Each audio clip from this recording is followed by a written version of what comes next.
The crash of shattering porcelain echoed through Ruby's roadside diner like a gunshot.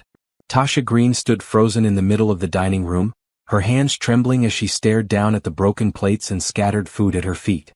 Scrambled eggs, toast, bacon, all of it ruined. The elderly couple at table 6 looked up in surprise.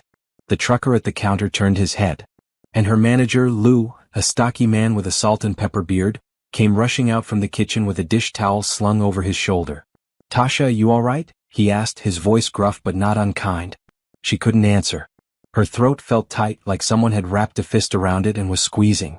Her vision blurred. She blinked hard, trying to keep the tears from spilling over, but it was no use. They came anyway, hot and fast, streaking down her cheeks as she bent down and started picking up the broken pieces with shaking hands. Hey, stop," Lou said, kneeling beside her. "You're gonna cut yourself. Come on, get up." He took her gently by the elbow and guided her to her feet. Tasha wanted to protest, wanted to tell him she could clean it up, that she was fine, that she didn't need help. But the words wouldn't come. All she could do was stand there, trembling, while the other waitress, a young woman named Brianna, hurried over with a broom and dustpan. "Go on back to the break room," Lou said quietly, his hand still on Tasha's arm. "Take a minute. I'll handle this." Tasha nodded, though she didn't trust herself to speak. She walked quickly toward the back of the diner, past the kitchen where the line cook barely glanced up, and pushed through the door into the small, cluttered break room. The moment the door closed behind her, she sank into one of the plastic chairs and buried her face in her hands. How had it come to this? 6 months ago, everything had fallen apart. Her landlord had sold the building, forcing her and her daughter, Amara, out of their apartment with barely a month's notice. She'd scrambled to find another place, but every landlord wanted first and last month's rent plus a security deposit. She didn't have it. She'd been working double shifts at the diner, but it still wasn't enough. They'd ended up staying with a friend for a while, sleeping on a couch in a cramped one-bedroom apartment. It wasn't ideal, but it was temporary. Or so she'd thought. Then the friend's boyfriend had moved in, and suddenly there wasn't room for Tasha and Amara anymore. They'd spent 2 weeks in a motel, burning through what little savings she had left. When the money ran out, she'd had no choice but to call her caseworker and ask for help. That's when everything had spiraled out of control. The state had deemed her living situation unstable. A social worker had shown up at the motel, taken one look around, and made notes on a clipboard. 2 days later, Amara had been placed in temporary foster care. Tasha had been given a list of requirements: stable housing, proof of income, a safe environment. She had 90 days to meet them, or she would lose custody permanently. 90 days had come and gone. She tried. She tried so hard. But every door she knocked on seemed to close in her face. And now, here she was, with less than 24 hours left and nothing to show for it. Her phone buzzed in her apron pocket. She pulled it out with trembling fingers and saw the name on the screen: Delilah Grant, caseworker. Her stomach dropped. She answered. "Hello. Ms. Green, this is Delilah Grant. I'm calling to confirm our meeting tomorrow at 9 a.m. Tasha's heart pounded. "Yes, I'll be there. And do you have the documentation I requested? Proof of stable housing, proof of marriage or committed partnership, and a letter from your employer." Tasha closed her eyes. "I'm working on it." There was a long pause on the other end of the line.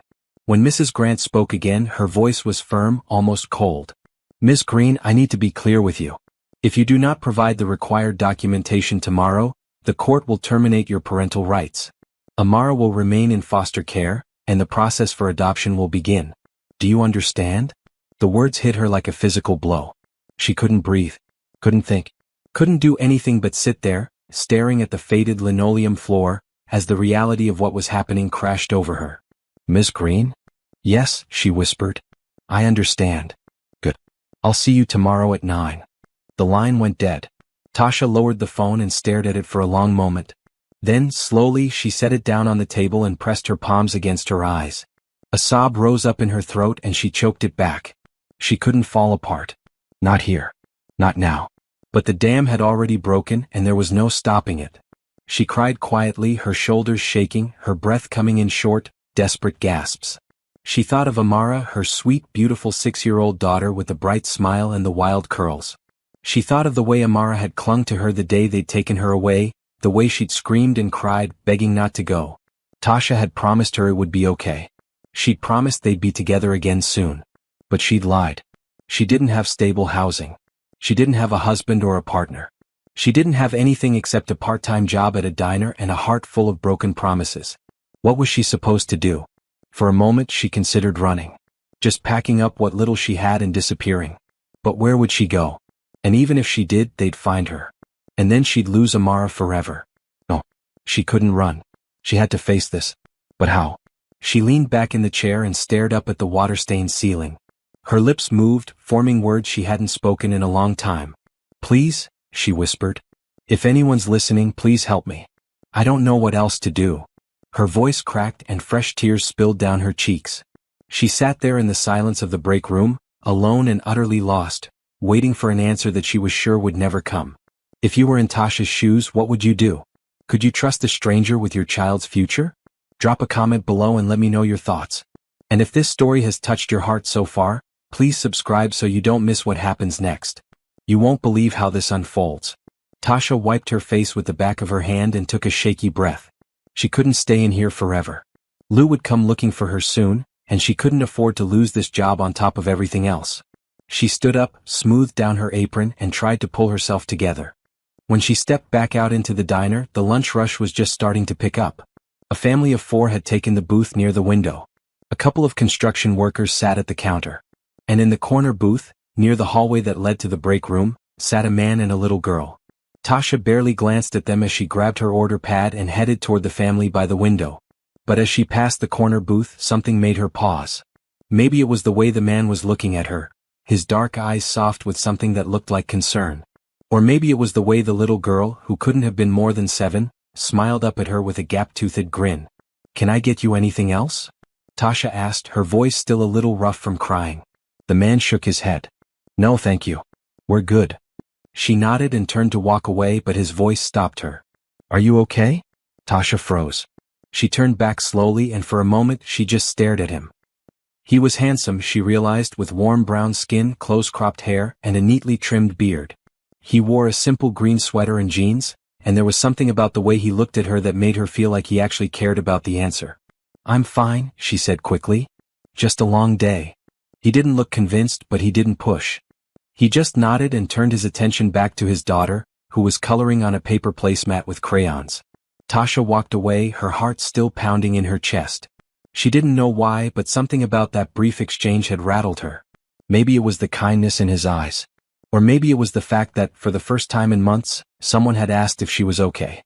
She pushed the thought aside and focused on her tables. She had work to do. And tomorrow she had a meeting that would decide the rest of her life.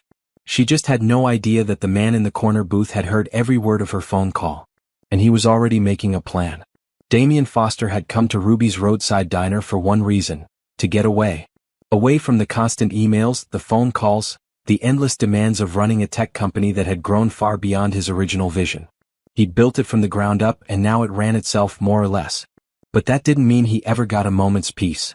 Except here. In this quiet little diner on the edge of town, where no one knew who he was or what he did. Where he could just be a dad having lunch with his daughter.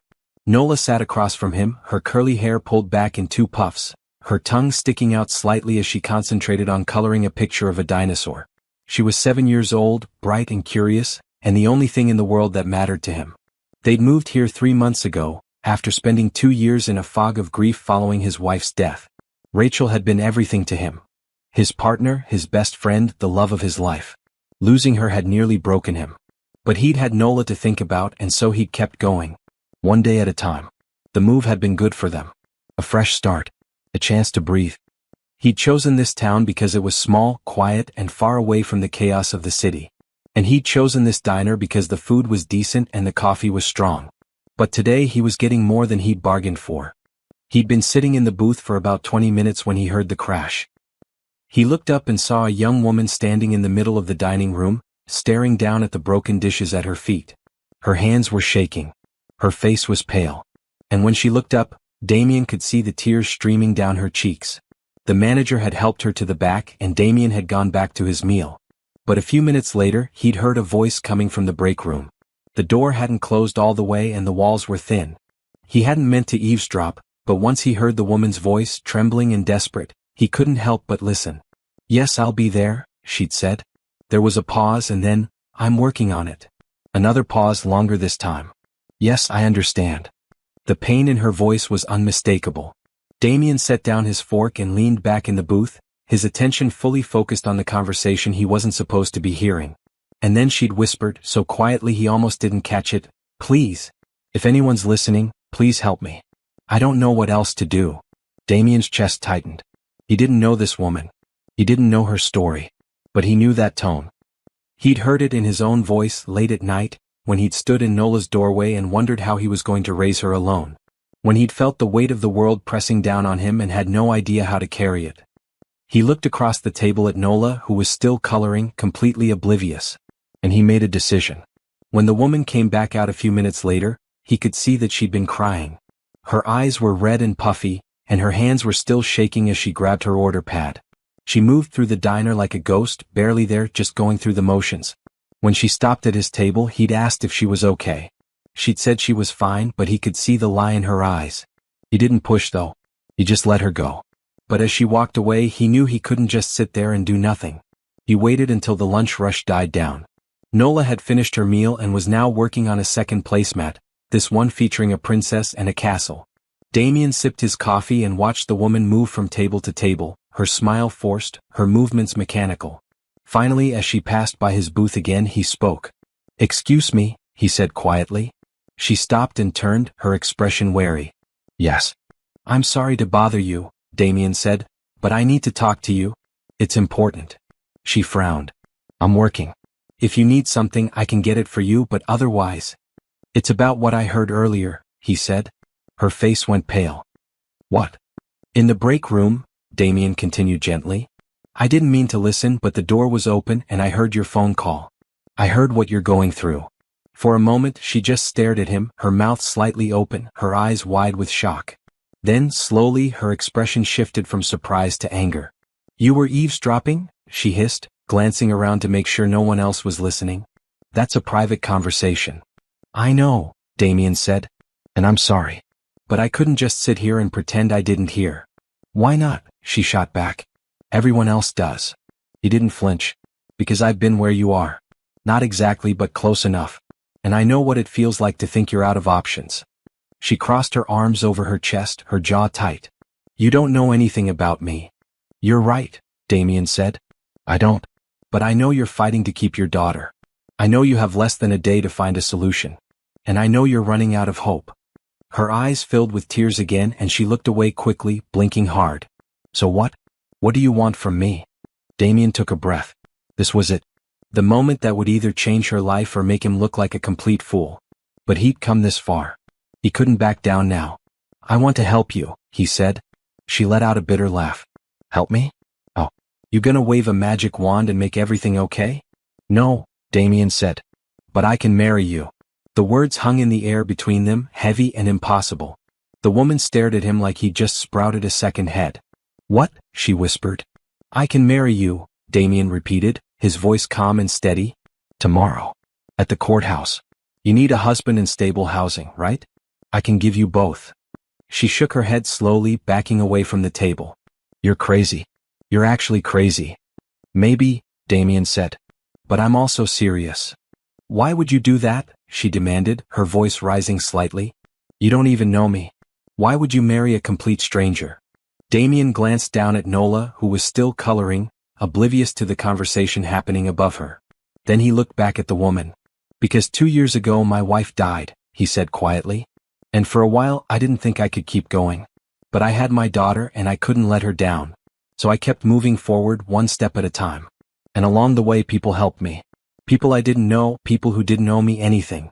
They helped me because they could. And now I have the chance to do the same for someone else." The woman's arms dropped to her sides. She stared at him, her eyes searching his face for some sign of deception, some hidden motive. But all she saw was sincerity. "This is insane," she said, but her voice was softer now, less certain. "I know," Damien said. "But you're out of options. And I'm offering you a way out. No strings attached. You and your daughter can live in my house. You'll have your own space. You can work or not work, whatever you need. And when you're back on your feet, if you want to end the marriage, we can do that. But right now, in this moment, I can help you keep your daughter. And I think that's all that matters." She was silent for a long moment, her chest rising and falling with shallow breaths. Then finally she spoke. What's your name? Damien, he said. Damien Foster. I'm Tasha, she said quietly. Tasha Green. Nice to meet you, Tasha. She let out a shaky laugh and wiped her eyes. This is the craziest thing I've ever heard. Probably, Damien agreed. But is it any crazier than losing your daughter? That stopped her. She looked down at Nola, who had finally looked up from her coloring and was now watching them with curious brown eyes. Daddy, who's that? Nola asked. This is Tasha, Damien said. She works here. Nola smiled. Hi, Tasha. Tasha managed a small smile in return. Hi, sweetheart. Damien looked back at Tasha. Think about it. I'll be here until closing. If you want to talk more, I'll be waiting. She nodded slowly, still looking dazed. Then she turned and walked away, disappearing into the kitchen. Damien sat back in the booth and exhaled slowly. He didn't know if she'd take him up on his offer. But he'd done what he could. The rest was up to her. Beside him, Nola tugged on his sleeve. Daddy, is she okay? Damien looked down at his daughter and smiled gently. I hope so, kiddo. I really hope so. Tasha spent the rest of her shift in a daze. She moved through the motions, taking orders, delivering food, refilling coffee cups, but her mind was 1,000 miles away. Or maybe just a few feet away in the corner booth where Damien Foster sat with his daughter, calmly sipping his coffee like he hadn't just offered to turn her entire world upside down. Marry him? A stranger? It was absurd. It was reckless. It was impossible. And yet, it was also the only option she had left. She tried to push the thought away, tried to focus on her work, but it kept creeping back in. What if he was serious? What if this was real? What if, by some miracle, she could actually keep Amara? By the time her shift ended at 8 o'clock, her head was pounding and her stomach was in knots. She hung up her apron, grabbed her purse, and stepped out into the parking lot. The sun had set and the air was cool and crisp. She took a deep breath and leaned against the brick wall of the diner, trying to collect herself. Tasha. She looked up and saw Damien walking toward her. Nola was beside him, holding his hand and yawning sleepily. I didn't think you'd wait, Tasha said. I told you I would, Damien replied. He stopped a few feet away, giving her space. Have you thought about it? Tasha let out a long breath. I haven't thought about anything else. And? She looked down at Nola, who was leaning against her father's leg, her eyes half closed.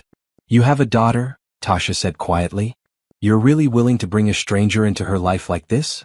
Damien glanced down at Nola, his expression soft. Nola's been through a lot. She lost her mom. She had to leave the only home she'd ever known. But she's resilient. And I think having another kid around might actually be good for her. She's been lonely. Tasha felt a lump rise in her throat. What if your family finds out? What if people ask questions? Let them ask, Damien said simply. I don't care what people think. I care about doing what's right. And right now, helping you keep your daughter is the right thing to do.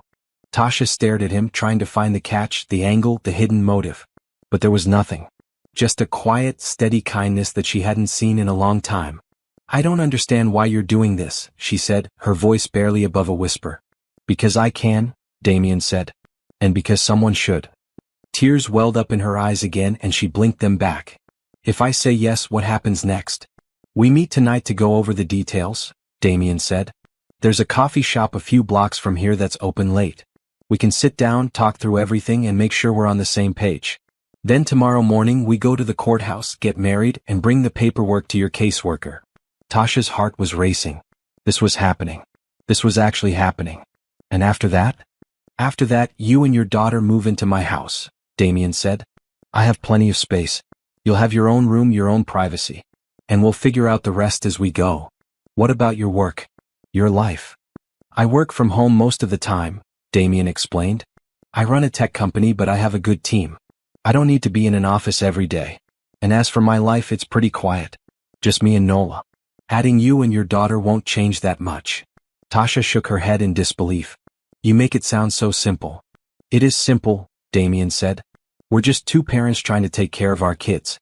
That's all. Tasha looked at him for a long moment and then, slowly, she nodded. Okay. Damien's face softened with relief. Okay. Okay, Tasha repeated, more firmly this time. I'll do it. I'll marry you. Damien smiled, and it was the first real smile she'd seen from him. All right then. Let's go get some coffee and figure this out. An hour later, Tasha sat across from Damien in a small coffee shop called The Grind. Nola had fallen asleep in the booth beside her father, her head resting on his shoulder. Tasha had a cup of tea in front of her, but she hadn't touched it. Her hands were folded on the table, her fingers twisting together nervously. Damien had a legal pad in front of him, and he was writing notes in neat, precise handwriting. "Okay," he said, looking up at her. "Let's start with the basics. Your caseworker's name is Delilah Grant, right?" "Yes," Tasha said. "And the meeting is tomorrow at 9 a.m.? "Yes." "And you need proof of marriage, proof of stable housing, and a letter from your employer?" Tasha nodded. "The letter I can get from Lou, my manager. But the housing and the marriage, that's what I didn't have." "You'll have both by tomorrow," Damien said. He tapped his pen against the pad. "I've already contacted my attorney. He's expediting the marriage license application tonight. We can pick it up first thing in the morning and go straight to the courthouse. The ceremony itself will take less than 10 minutes. Tasha's head was spinning. "You have an attorney on standby?" "I have an attorney on retainer," Damien corrected gently. "He's used to me calling at odd hours." "Must be nice," Tasha muttered. Damien looked up, his expression serious. "Tasha, I know this is a lot. And I know you're probably scared. But I need you to trust me. I'm not doing this to hurt you or to take advantage of you. I'm doing this because it's the right thing to do. And because I believe you deserve a chance to keep your daughter." Tasha's eyes filled with tears for what felt like the 100th time that day. "I just don't understand why you care. You don't owe me anything." "No," Damien agreed. "But that doesn't mean I shouldn't help." She wiped her eyes and took a shaky breath. "Okay, so we get married tomorrow. And then what?" "Then we go to your caseworker with the paperwork," Damien said. "You'll have proof of marriage and proof of stable housing. I'll write a letter as well, stating that you and your daughter are living with me and that I'm supporting you both. That should be enough to satisfy the court's requirements." "And if it's not?" "Then we fight," Damien said simply. "But I don't think it'll come to that. You've been working hard to get your daughter back. You've been showing up, doing everything they've asked. This is just the last piece of the puzzle." Tasha nodded slowly. "And after I get Amara back? What then?" "Then you focus on being her mom," Damien said. "You don't have to worry about rent or bills or any of that. Just focus on your daughter and getting back on your feet. When you're ready, if you want to go back to work, you can. If you want to go to school, you can do that too. Whatever you need, I'll support it." "And what do you get out of this?" Tasha asked, her voice tinged with suspicion. Damien looked at her steadily. "I get to help someone who needs it. That's enough for me." Tasha didn't know what to say to that. She'd spent so long fighting alone, struggling to keep her head above water, that the idea of someone stepping in to help with no ulterior motive seemed almost too good to be true. But as she looked at Damien, at the sincerity in his eyes and the gentle way he held his sleeping daughter, she found herself believing him. Maybe, just maybe, this was real. "Okay," she said quietly. "Let's do this." Damien smiled. "We'll get through this together." They spent the next hour going over the details. Damien explained that his house was about 15 minutes outside of town, a large, modern home with 4 bedrooms and plenty of space. Tasha and Amara would have the entire upstairs guest suite, complete with a bedroom, bathroom, and a small sitting area. Damien and Nola's rooms were on the main floor, so there would be privacy for everyone. "What about Nola?" Tasha asked. "How are you going to explain this to her?" "I'll tell her the truth," Damien said. "In a way she can understand. I'll explain that you and your daughter need a place to stay, and that we're going to help. Kids are more accepting than adults. She'll be fine." Tasha hoped he was right. By the time they left the coffee shop, it was almost midnight. Damien walked Tasha to her car, a beat-up sedan that had seen better days. She unlocked the door and turned to face him. "Thank you," she said softly. "I don't know how to say it any other way. Just, thank you." Damien shook his head. "You don't have to thank me. Just show up tomorrow and we'll make this happen." Tasha nodded, and then, on impulse, she reached out and squeezed his hand. He squeezed back, and for a moment they just stood there, 2 strangers bound together by an impossible promise. "I'll see you tomorrow," Tasha said. "See you tomorrow," Damien replied. She got into her car and drove away, her heart pounding in her chest. As she pulled onto the highway, she glanced in the rearview mirror and saw Damien standing in the parking lot, watching her go. Tomorrow everything would change. Tomorrow she would marry a man she barely knew. Tomorrow she would get her daughter back. Tomorrow her life would begin again. The morning sun was just beginning to rise when Tasha pulled into the parking lot of the county courthouse. She sat in her car for a moment, her hands gripping the steering wheel, her breath coming in short, shallow bursts. This was it. This was really happening. She glanced down at the blue dress she was wearing. It wasn't new. She'd borrowed it from Brianna, the other waitress at the diner, who'd been surprised but supportive when Tasha had nervously explained what was happening. The dress was simple, knee-length, with short sleeves and a modest neckline. It wasn't a wedding dress, not even close, but it was the best she could do on short notice. She checked her reflection in the rearview mirror. Her hair was pulled back in a low bun, and she'd put on a little makeup to hide the dark circles under her eyes. She didn't look like a bride. She looked like a woman who was barely holding it together. But that was fine. This wasn't about romance or fairy tales. This was about survival. A knock on the window startled her. She looked up and saw Damien standing outside, smiling gently. He was wearing a gray suit with a white shirt and a blue tie that matched her dress, though she was sure that was just a coincidence. Nola stood beside him, holding his hand. She was wearing a yellow sundress with tiny white flowers on it, and her hair was styled in two neat braids. Tasha opened the door and stepped out. "Hi," she said, her voice shaky. "Hi," Damien replied. "You look nice." "Thanks," Tasha said, smoothing down the front of her dress. "You too." Nola tugged on her father's hand. "Daddy, is this the wedding?" Damien knelt down so he was at her eye level. "Yes, sweetheart. Remember what we talked about last night? Tasha and I are going to get married so that she and her daughter can come live with us." Nola nodded solemnly. "So they won't be alone anymore." "That's right," Damien said, smiling. Nola looked up at Tasha. "Are you scared?" Tasha's breath caught in her throat. She knelt down as well, meeting the little girl's curious gaze. "Yeah," she admitted. "I am a little scared." "That's okay," Nola said seriously. "Daddy says it's okay to be scared sometimes. It just means you're brave." Tasha felt tears prick at the corners of her eyes. She blinked them back and smiled. "Your daddy's a smart man." Nola grinned. "I know." Damien stood and offered Tasha his hand. "Ready?" Tasha took a deep breath, then placed her hand in his. His grip was warm and steady, and for the first time in days she felt like maybe, just maybe, things were going to be okay. "Ready," she said. They walked into the courthouse together, Nola skipping along beside them. The building was old and stately, with high ceilings and marble floors. It smelled faintly of lemon cleaner and old paper. They made their way to the clerk's office, where a middle-aged woman with reading glasses perched on her nose greeted them with a practiced smile. "Good morning," she said. "How can I help you?" "We're here to get married," Damien said. The woman glanced between them, then down at Nola. "Do you have your marriage license?" Damien pulled a folded piece of paper from his jacket pocket and handed it over. The woman examined it, made a few notes on her computer, and then nodded. "Everything looks in order. The ceremony will take place in room 3 down the hall. Judge Harrison will be with you shortly." "Thank you," Damien said. They followed the signs to room 3, a small, plainly decorated space with a desk, a few chairs, and an American flag in the corner. Tasha sat down in one of the chairs, her hands folded tightly in her lap. Damien sat beside her, and Nola climbed onto his lap, resting her head against his chest. "How are you holding up?" Damien asked quietly. "I don't know," Tasha admitted.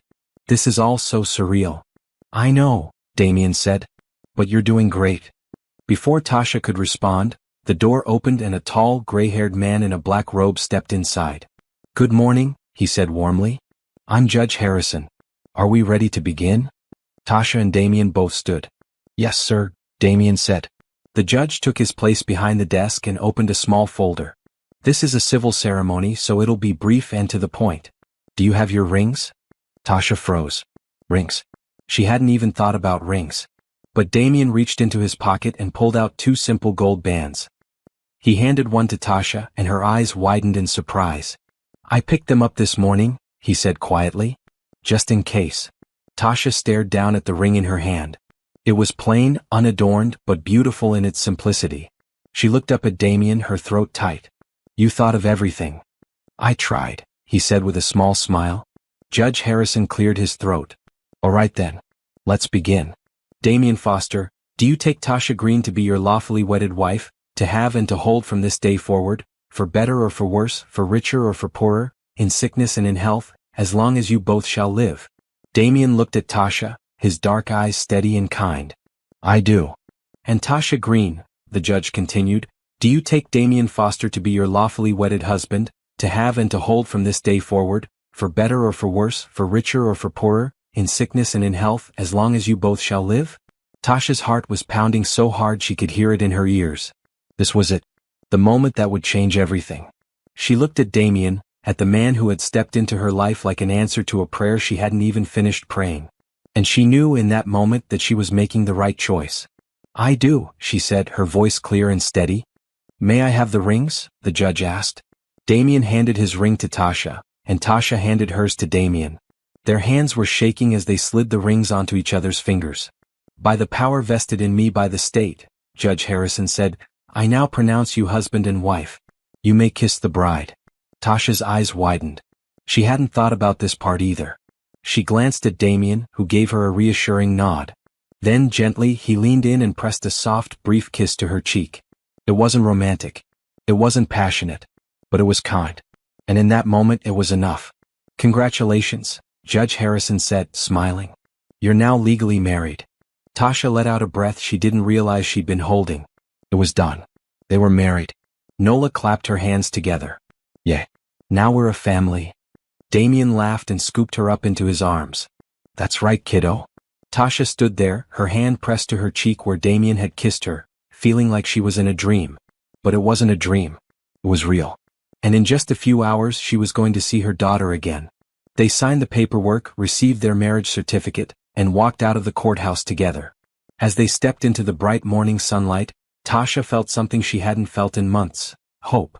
"Thank you," she said to Damien as they walked toward the parking lot. "You already thanked me," Damien said.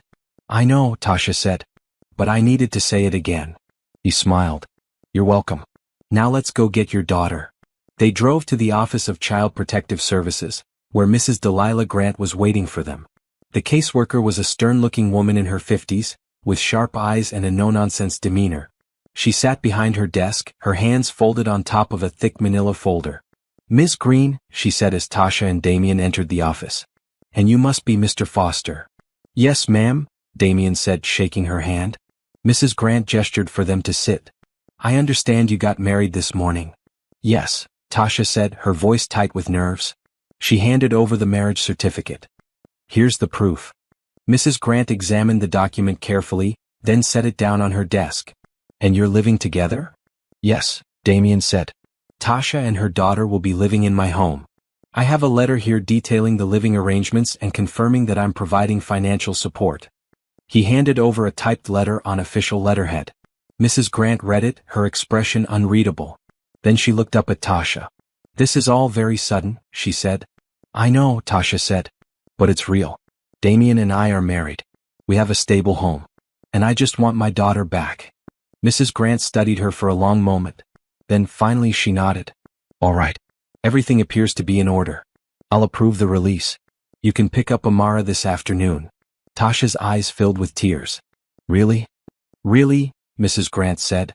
"But understand, Ms. Green, that this is not the end of the process. There will be follow-up visits. I will be monitoring the situation to ensure that Amara is in a safe and stable environment. Do you understand?" "Yes," Tasha said quickly. "I understand. I'll do whatever it takes." Mrs. Grant's expression softened slightly. "I believe you will. Go get your daughter." Tasha stood on shaky legs and Damien stood beside her. They walked out of the office together, and the moment they were outside, Tasha broke down.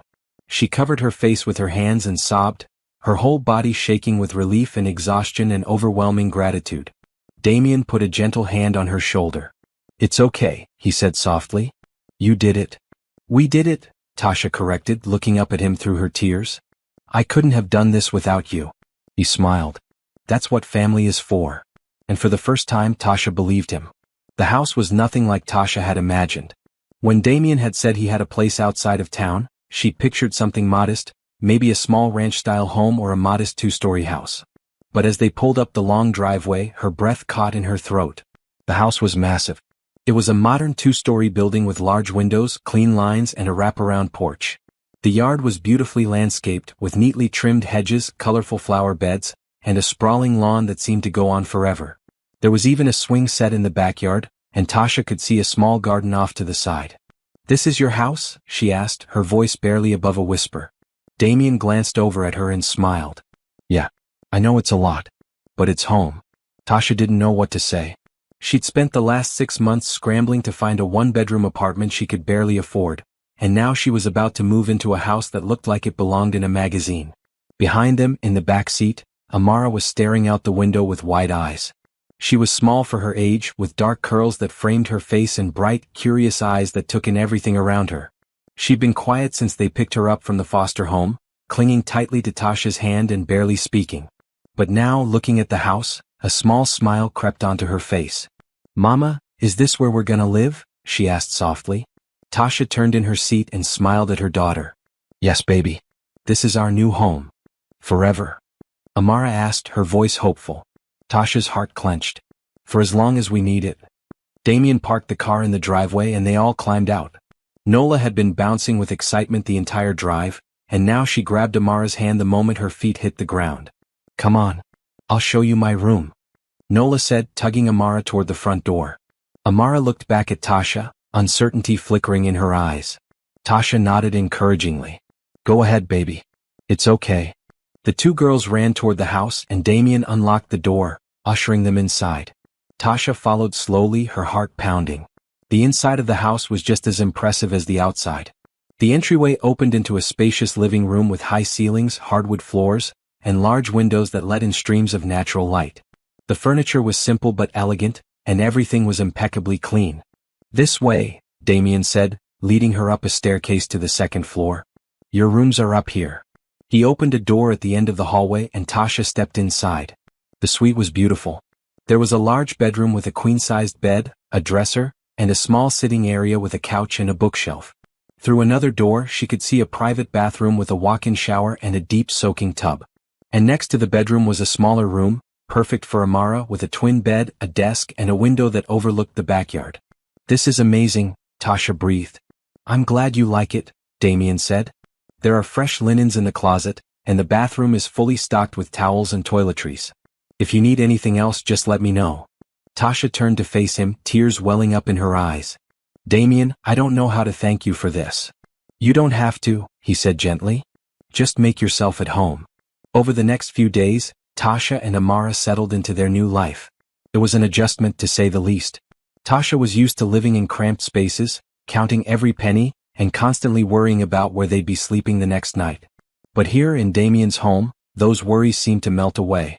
Amara, who had been so quiet and withdrawn when they first picked her up, began to come out of her shell.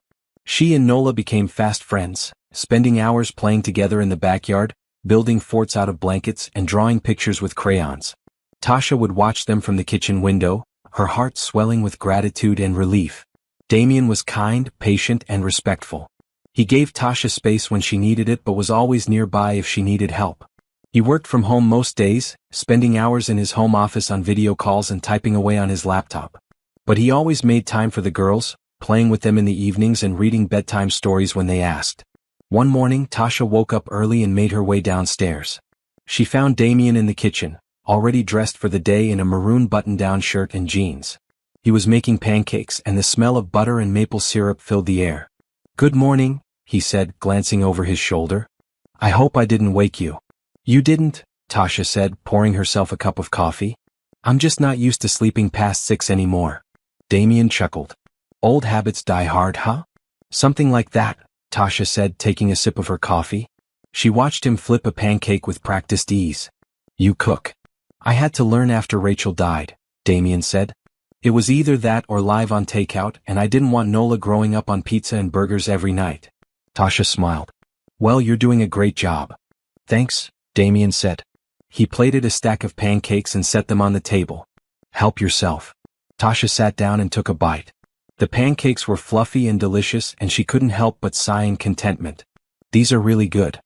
"I'm glad," Damien said, sitting down across from her. "So, how are you adjusting?" Tasha considered the question. "It's been overwhelming, honestly, but in a good way. Amara's doing so much better. She's laughing again, playing again. I'd forgotten what that looked like." "I'm glad to hear it," Damien said. "And how are you doing?" Tasha paused, her fork halfway to her mouth. No one had asked her that in a long time. "I'm okay," she said slowly. I'm still processing everything. It's hard to believe this is real, you know? Like any moment I'm going to wake up and find out it was all a dream." "It's not a dream," Damien said gently. You're safe. Amara's safe. And you're both going to be just fine. Tasha looked at him, her eyes searching his face. Why are you doing this, Damien? Really? No one is this kind without wanting something in return. Damien set down his fork and leaned back in his chair. I told you before. I've been where you are. Not exactly, but close enough. And when I was at my lowest, people helped me. Strangers even. They didn't ask for anything in return. They just helped because they could. And I promised myself that if I ever had the chance to do the same, I would. Tasha's throat tightened. But this is so much more than just helping. You married me. You let me and my daughter move into your home. You're feeding us, supporting us. That's huge. Maybe, Damien said. But it's also the right thing to do. Tasha shook her head in disbelief. I don't think I'll ever understand you. Damien smiled. That's okay. You don't have to. That afternoon, Tasha called Lou at the diner and told him she'd be taking a few weeks off to get settled. He was understanding, though she could hear the concern in his voice. She promised she'd be back soon, even though she wasn't sure if she meant it. Later that evening, as the sun began to set, Tasha found herself sitting on the porch, watching the girls play in the yard. Nola was pushing Amara on the swing and their laughter filled the air. Damien stepped outside and sat down beside her. Mind if I join you? Not at all, Tasha said. They sat in comfortable silence for a while, watching the girls play. Finally, Tasha spoke. I've been thinking, she said. About what you said earlier. About people helping you when you needed it. Yeah, Damien said. Who were they? Tasha asked. The people who helped you? Damien was quiet for a moment, then he said, neighbors mostly. After Rachel died, I was a mess. I couldn't cook, couldn't clean, could barely function. And people just showed up. They brought meals. They watched Nola when I had to work. They sat with me when I needed someone to talk to. They didn't ask for anything. They just helped. Tasha felt tears prick at her eyes. That's beautiful. It was, Damien agreed. And it taught me something important. That kindness doesn't have to make sense. It doesn't have to be logical or reasonable. It just has to be. Tasha looked over at him, and for the first time she allowed herself to really see him. Not as a stranger or a savior or some larger-than-life figure. But as a person. A kind, generous, hurting person who had chosen to turn his pain into something good. Thank you, she said softly. You're welcome, Damien replied. And as they sat there together, watching the girls play in the fading light, Tasha felt something she hadn't felt in a long time. She felt like she was home. The weeks that followed were filled with a kind of quiet peace that Tasha had never experienced before. For the first time in years, she wasn't waking up in a panic, wondering where she'd find the money for rent or how she'd put food on the table. Instead, she woke up to the sound of birds chirping outside her window and the smell of coffee brewing downstairs. Damien had insisted that she didn't need to rush back to work. He told her to take her time to focus on Amara and to figure out what she wanted to do next. It was a foreign concept to Tasha, who had been working since she was 16 years old. But slowly she allowed herself to accept his generosity. In the mornings, she'd make breakfast for the girls while Damien worked in his office. Then she'd spend the day with Amara, taking her to the park, reading with her, or just sitting together and talking. Amara was slowly returning to the bright, energetic child she'd been before everything fell apart. She smiled more. She laughed more. And every night, she fell asleep with a contented sigh that made Tasha's heart ache with relief. One afternoon, Tasha was in the kitchen preparing sandwiches for lunch when Damien emerged from his office, rubbing the back of his neck. He looked tired, and Tasha couldn't help but feel a pang of guilt. Everything okay? She asked. Yeah, just a long morning, Damien said, pouring himself a cup of coffee. Had a call with some investors. They want to expand the company, but I'm not sure it's the right move. Tasha hesitated. She didn't know much about business, but she could hear the tension in his voice. Do you want to talk about it? Damien looked surprised. You don't have to. I know, Tasha said. But I want to. You've done so much for me. The least I can do is listen. Damien smiled, a small, genuine smile that reached his eyes. All right. Let me grab my sandwich and I'll tell you all about it. They sat at the kitchen table and Damien explained the situation. His company had developed a software platform that was being used by businesses all over the country. The investors wanted him to scale up, to hire more people, to open new offices. But Damien was hesitant. He'd built the company because he loved the work, not because he wanted to run a corporate empire. Tasha listened carefully, asking questions when she didn't understand something. And when he finished, she said, "It sounds like you're afraid of losing control." Damien blinked. Yeah, I guess I am. So don't, Tasha said simply. If you expand, do it on your terms. Hire people you trust. Keep the parts of the business that you love. And let go of the parts that don't matter to you. Damien stared at her for a moment, then he laughed. You make it sound so simple. Maybe it is, Tasha said with a shrug. Or maybe I have no idea what I'm talking about. No, Damien said, his expression thoughtful. I think you're right. From that day on they began to talk more. Not just about the day-to-day logistics of running the household, but about their lives, their dreams, and their fears. Damien told her about his late wife, Rachel, and how much he missed her. He told her about the guilt he carried, wondering if he'd done enough, if he'd been a good husband, if he was being a good father. Tasha, in turn, opened up about her own past. She told him about Amara's father, who had left the moment he found out she was pregnant. She told him about the shame she'd felt, being a single mother with no support system and no safety net. She told him about the fear that had consumed her when she'd lost custody of Amara, the fear that she'd failed as a mother, that she wasn't good enough. Damien listened without judgment, without pity, just with a quiet understanding that made Tasha feel seen in a way she'd never felt before. You're a good mother, he said one evening as they sat together on the porch. The girls were inside watching a movie, and the sun was setting in a blaze of orange and pink. How do you know? Tasha asked. Because Amara is happy, Damien said. Because she feels safe. Because she knows she's loved. That's all that matters. Tasha felt tears well up in her eyes, but this time they were tears of gratitude, not sadness. Thank you, she whispered. Damien reached over and took her hand. His touch was warm and steady, and Tasha didn't pull away. Instead, she squeezed his hand back and they sat there together in comfortable silence, watching the sky fade from orange to purple to black. A few weeks later, Mrs. Delilah Grant made her first home visit.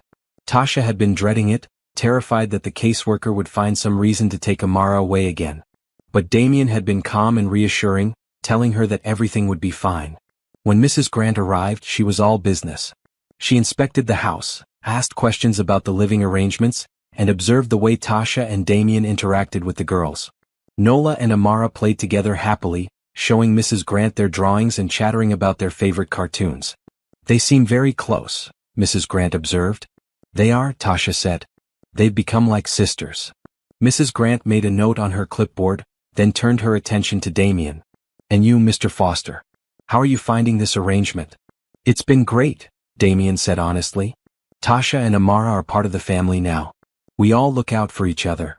Mrs. Grant studied him for a moment, as if trying to determine whether he was being truthful. Then she nodded. I see.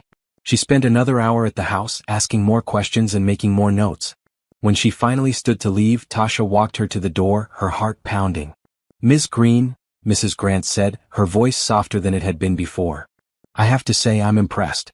This is a stable, loving environment. Amara is clearly thriving. And you seem to be doing much better yourself. Tasha's breath caught in her throat. Does that mean? It means you're doing everything right, Mrs. Grant said.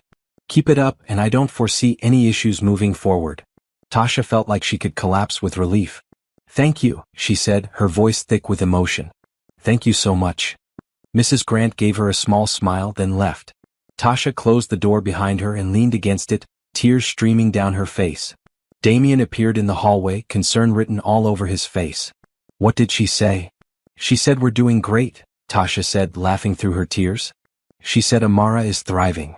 Damien's face broke into a wide smile, and he pulled Tasha into a hug. She stiffened at first, surprised, but then she relaxed and let herself lean into him.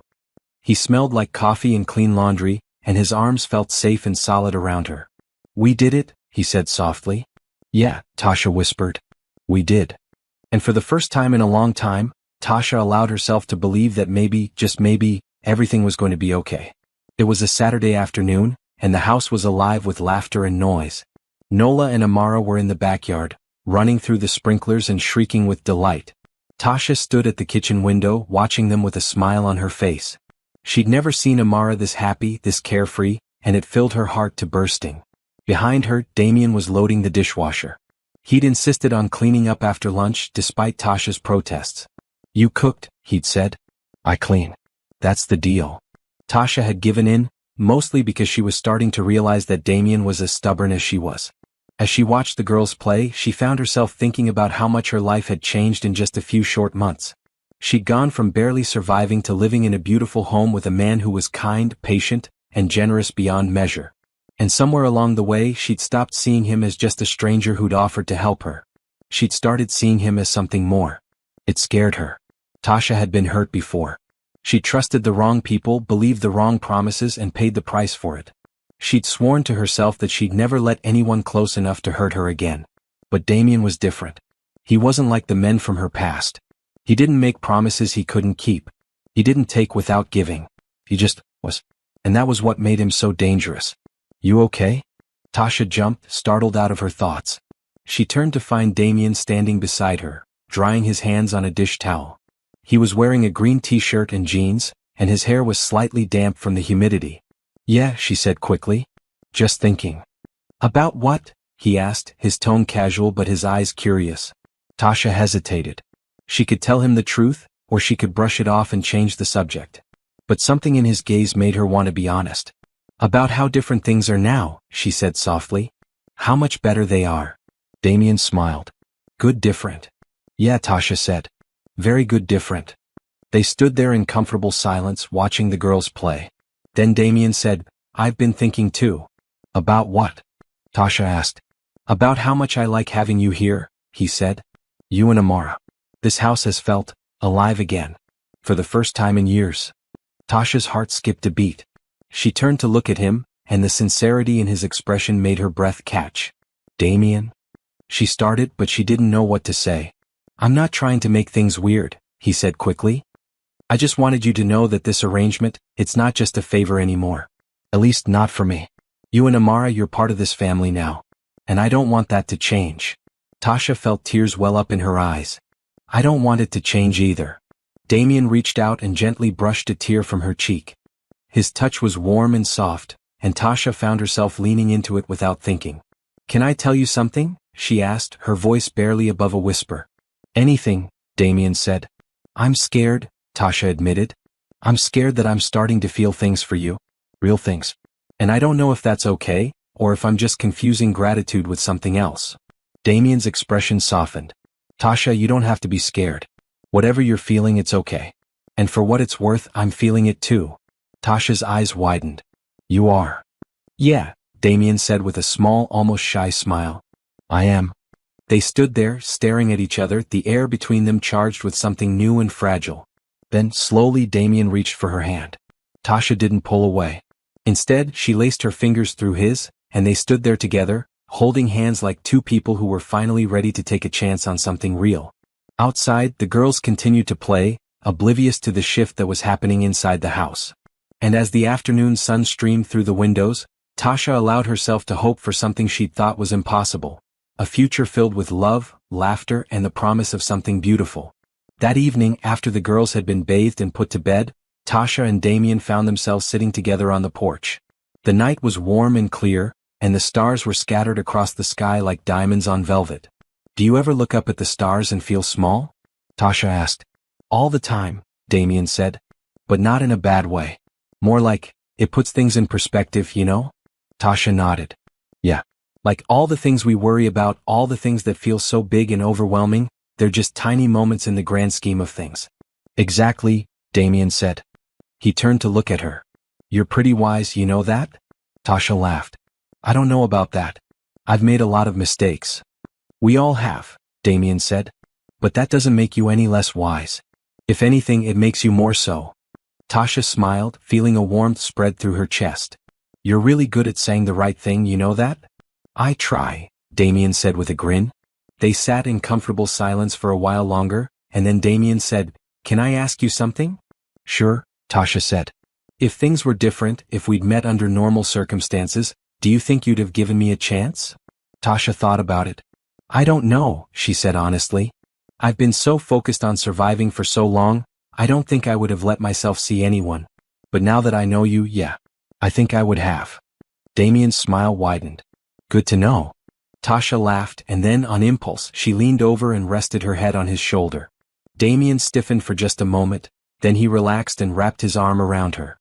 They sat like that for a long time, watching the stars and listening to the crickets, and for the first time in a long time, Tasha felt at peace. Over the next few weeks, their relationship deepened. They spent more time together, talking late into the night, sharing stories, and learning about each other in ways that went beyond the surface. Tasha learned that Damien loved old movies and jazz music. He learned that Tasha had always dreamed of becoming a chef but had never had the chance to pursue it. One evening, as they were cleaning up after dinner, Damien said, "You know, if you wanted to go to culinary school, I could help with that." Tasha paused, a dish in her hand. "What? Culinary school?" Damien repeated. "You said it was your dream. Why not go for it?" Tasha shook her head.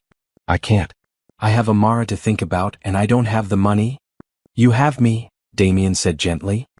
"And we have a stable home. Amara is doing great. There's no reason you can't pursue your dream." Tasha stared at him, her heart pounding. "You'd really do that for me?" "Of course," Damien said. "I want you to be happy, Tasha. And if becoming a chef makes you happy, then I want to help you make that happen." Tears filled Tasha's eyes and she set down the dish, covering her face with her hands. Damien stepped closer and gently pulled her hands away. "Hey," he said softly. "Why are you crying?" "Because no one has ever believed in me like this," Tasha said, her voice breaking. "No one has ever told me that my dreams matter." Damien cupped her face in his hands, his thumbs brushing away her tears. "They do matter. You matter. And I'm going to keep reminding you of that every single day if I have to." Tasha let out a shaky laugh and then, before she could second-guess herself, she leaned forward and kissed him. It was soft and tentative at first, just a gentle press of lips. But then Damien kissed her back, his hands moving to her waist, and suddenly the world fell away.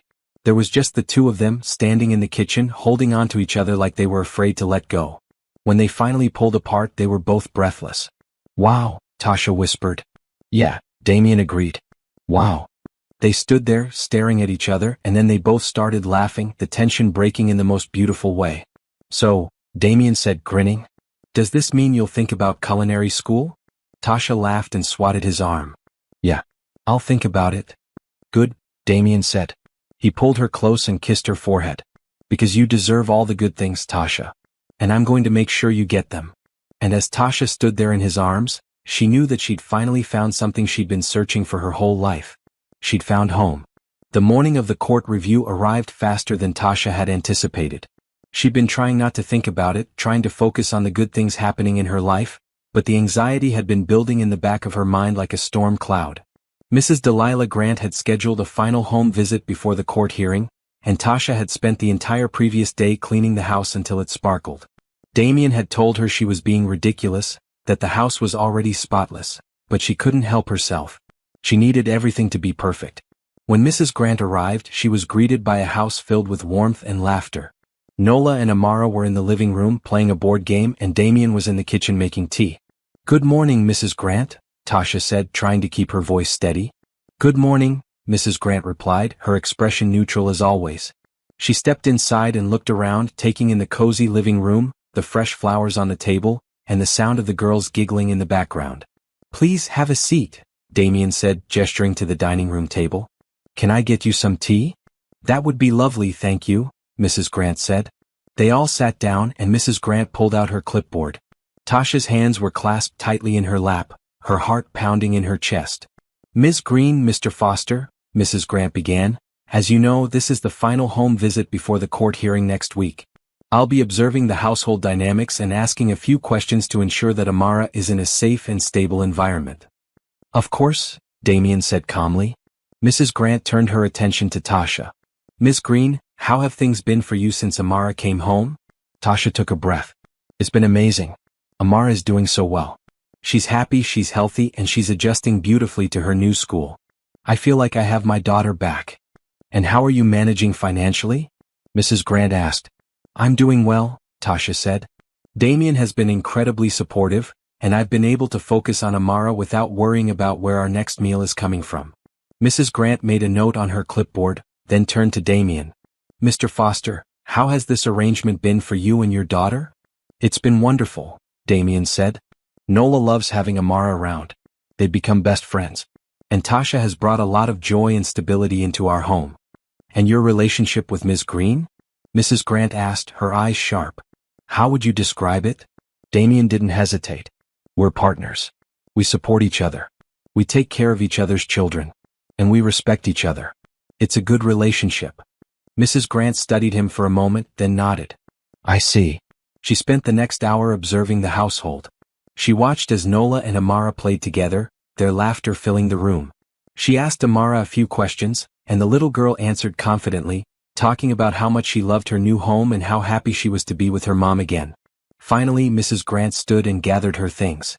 Thank you for your time, she said. I'll be submitting my report to the court before the hearing. Tasha's throat tightened. And what will the report say? Mrs. Grant looked at her, and for the first time, there was a hint of warmth in her eyes. It will say that Amara is thriving. That she's in a loving, stable home. And that you've done everything the court asked of you and more. Tasha felt tears prick at the corners of her eyes. Thank you, she whispered. Mrs. Grant gave her a small smile, then turned to Damien. You're a good man, Mr. Foster. Not many people would do what you've done. I'm just doing what's right, Damien said. Mrs. Grant nodded, then left. The moment the door closed behind her, Tasha let out a breath she didn't realize she'd been holding. She sank into a chair, her hands shaking. Damien knelt beside her and took her hands in his. You did great, he said. I can't believe it's almost over, Tasha said, her voice trembling. I can't believe we're actually going to make it. We are, Damien said firmly. We're going to make it. The day of the court hearing was bright and clear. Tasha dressed carefully in a blue blouse and black slacks, her hair pulled back in a neat bun. Damien wore a gray suit, and they drove to the courthouse together in silence, their hands clasped tightly. When they arrived, they were directed to a small courtroom. Tasha's caseworker, Mrs. Grant, was already there, along with a lawyer representing the state. The judge, a stern-looking man with gray hair and wire-rimmed glasses, sat at the bench, reviewing a thick stack of papers. All rise, the bailiff said, and everyone stood. The judge looked up and gestured for them to sit. This is a hearing to review the custody status of Amara Green, he said. Ms. Green, you've been working to meet the requirements set forth by this court. Mrs. Grant, I've reviewed your report. Can you summarize your findings? Mrs. Grant stood. Your Honor, Ms. Green has met all the requirements. She has stable housing, a supportive partner, and a safe environment for her daughter. Amara is thriving in her care. I recommend that full custody be granted to Ms. Green with no further reviews. The judge nodded and looked at Tasha. Ms. Green, do you have anything you'd like to say? Tasha stood, her legs shaking. Yes, Your Honor. I just want to say that I love my daughter more than anything in the world. I've worked so hard to get her back, and I promise I will never let her down again. She's my whole life. The judge's expression softened slightly. I can see that, Ms. Green. And I commend you for your perseverance. He looked down at the papers in front of him, then back at Tasha. Based on the evidence presented and Mrs. Grant's recommendation, I am granting you full custody of Amara Green. There will be no further reviews. Tasha's knees buckled and Damien caught her, holding her steady. She couldn't speak, couldn't think, could only stand there as the judge's words washed over her. Thank you, she finally managed to choke out. Thank you so much. The judge smiled. You're welcome, Miss Green.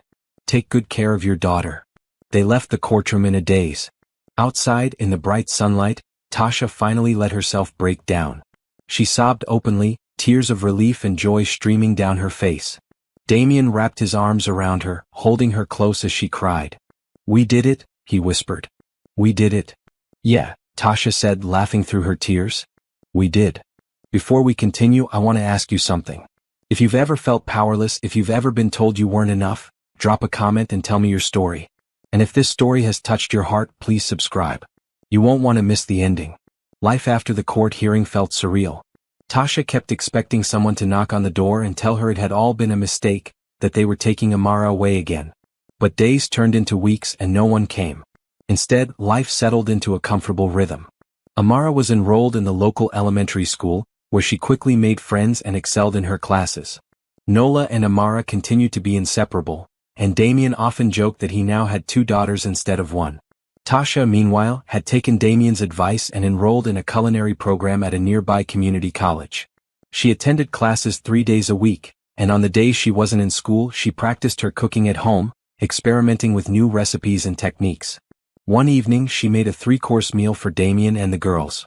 She'd spent hours preparing it, and when she finally set the plates down on the table, she felt a flutter of nerves. This looks amazing, Damien said, his eyes wide. Try it first, Tasha said, biting her lip. Damien took a bite and his eyes closed in appreciation. Tasha, this is incredible. You're incredible.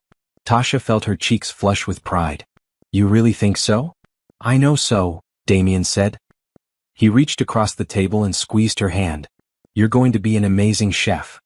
Amara and Nola chimed in with their own compliments, and Tasha felt a warmth spread through her chest. This was what happiness felt like. This was what home felt like. A few months later, Damien surprised Tasha with an envelope. They were sitting on the porch watching the sunset, when he handed it to her with a shy smile. What's this? Tasha asked. Open it, Damien said. Tasha opened the envelope and pulled out a piece of paper. Her breath caught when she saw what it was. It was a certificate of completion for her culinary program, along with a letter of acceptance to a prestigious culinary school in the city. Damien, she breathed. How did you? I called the school and asked about their scholarship program, Damien said. I told them about you, about your story, and they were impressed. They want to offer you a full scholarship. Tasha stared at the paper, tears streaming down her face. I can't believe this. Believe it, Damien said. You earned this, Tasha. You deserve this. Tasha looked up at him, her heart overflowing with love and gratitude. I don't know what I did to deserve you. You didn't have to do anything, Damien said. He cupped her face in his hands and kissed her gently. You just had to be you. That night, as Tasha lay in bed, she thought about how far she'd come. A year ago, she'd been on the verge of losing everything. And now, she had a home, a family, and a future that was brighter than she'd ever imagined. She thought about Damien, about the way he looked at her, the way he supported her, the way he made her feel like she was worth something. And she realized that somewhere along the way, she'd fallen in love with him. It wasn't the desperate, all-consuming love of fairy tales. It was something quieter, deeper, more real. It was the kind of love that was built on trust and respect and shared experiences. The kind of love that lasted. And as she drifted off to sleep, she allowed herself to hope for something she'd never thought possible. A happily ever after. 6 months later, Tasha stood in front of the mirror, smoothing down the front of her dress. It was a simple red dress, knee-length and elegant, and she'd paired it with a pair of low heels. Her hair was styled in soft waves, and she'd put on just enough makeup to feel confident without feeling overdone. Mama, you look beautiful, Amara said from the doorway. Tasha turned and smiled at her daughter. Amara was wearing a pale blue dress with tiny white flowers, and her curls were pulled back with a matching headband. She looked like a little princess. Thank you, baby, Tasha said, kneeling down to hug her. You look beautiful too. Is today the real wedding? Amara asked. Yes, Tasha said. Today Damien and I are going to renew our vows. What does that mean? Amara asked. It means we're saying our promises to each other again, Tasha explained. But this time it's because we want to, not because we have to. Amara smiled. I'm glad. I like Damien. And I like Nola. I like being a family. Tasha felt tears prick at the corners of her eyes. Me too, baby. Me too. The ceremony was held in the backyard of the house. It was small and intimate, with just a handful of close friends and neighbors in attendance. Lou from the diner was there, along with Brianna and a few other co-workers. Mrs. Delilah Grant had even come, much to Tasha's surprise and delight. The backyard had been decorated with strings of white lights and fresh flowers. There was a small archway covered in roses, and a short aisle lined with chairs for the guests.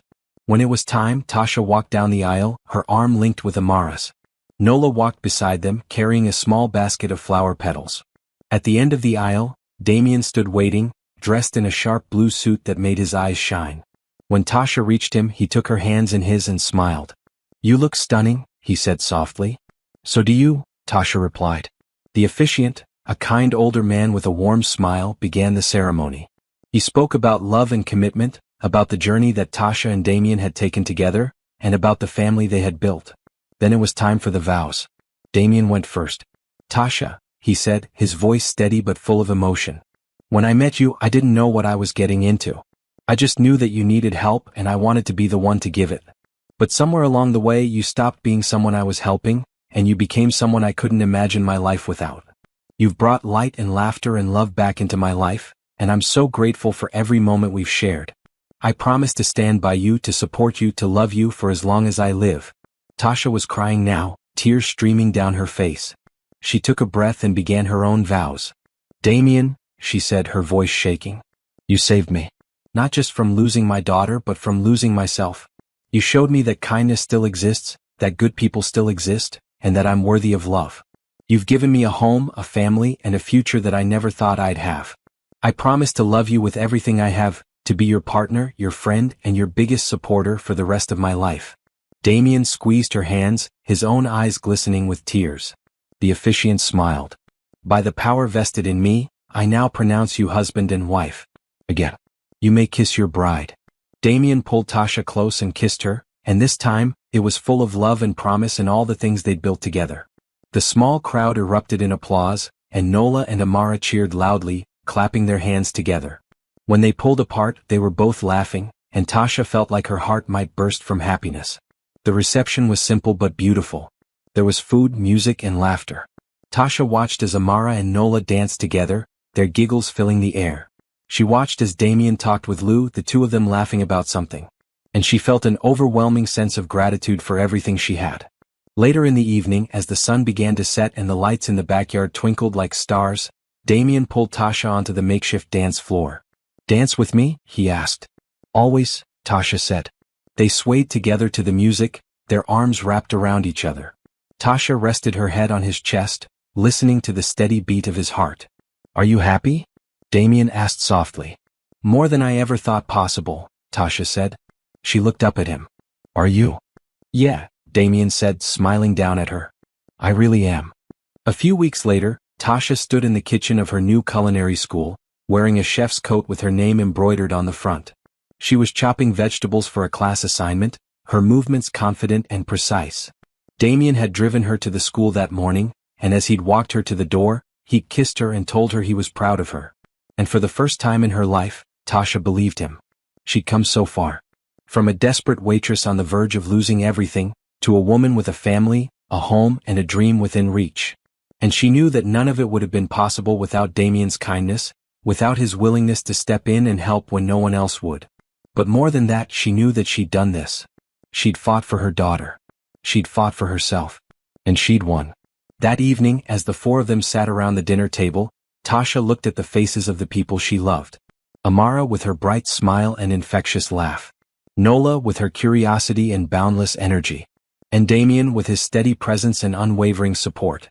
"Thank you," Tasha said suddenly, her voice thick with emotion. Damien looked up. "For what?" "For everything," Tasha said. "For believing in me. For giving me a chance. For making me feel like I'm worth something." Damien reached across the table and took her hand. "You've always been worth something, Tasha. I just helped you see it."